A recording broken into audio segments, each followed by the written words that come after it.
emergency authorization dari BPOM. Dan kenapa ada pertanyaan, memang kalau secara tradisional itu pengembangan vaksin memang lama ya, biasanya 10 sampai 12 tahun ada vaksinnya. Kan biasanya ada fase preklinik yang biasanya dia uji animal, kemudian pada clinical fase klinik yang pada manusia, kemudian setelah itu ada autorisasi, kemudian setelah itu ada post marketing surveillance, kan gitu ya. Nah, kenapa ini bisa lebih cepat? Jadi meskipun cepat tetapi tidak bisa meninggalkan fase-fase ini ya.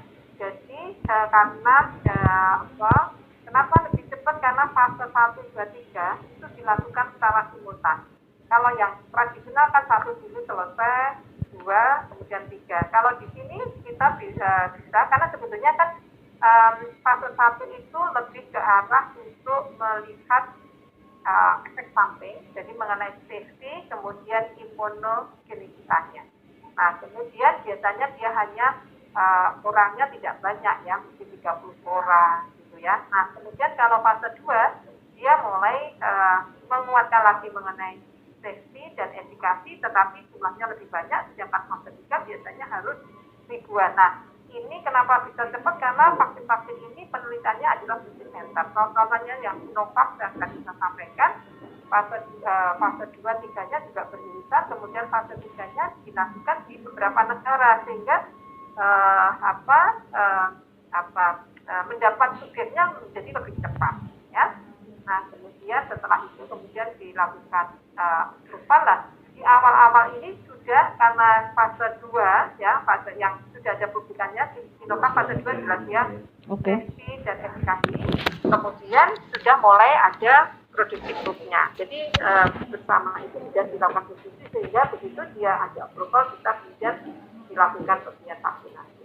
Nah, ini vaksin-vaksin yang dipakai di Indonesia semuanya sudah ada di dalam list dari WHO. Itu yang mungkin perlu disampaikan, karena saya yakin teman-teman mesti juga ada yang masih bimbang mengenai keamanan dan efikasinya ya. Termasuk kemarin ada isu mengenai AG ya. Nah, ini ternyata itu juga baru terbukti secara simulasi ya, tetapi di dalam clinical trial baik itu fase 1, fase 2, dan 3 ternyata itu tidak bisa di adanya AG. Nah, ini yang mungkin menjadi perlu kita pegangan ya. Itu kemudian ini tadi yang saya sampaikan sebetulnya. Dan nanti setelah ini kan fase 3 sudah selesai, nanti setelah ada autorisasi kemudian kita berikan, tetap selalu akan, makanya nanti akan ada pemantauan ketat supaya kita bisa melihat yang disebut dengan post marketing surveillance, untuk melihat bisa saja kejadian yang sangat jarang, misalnya ada beberapa kejadian efek samping 1 per misalnya 10 juta. Nah, itu kan di fase 2 nggak kelihatan ya.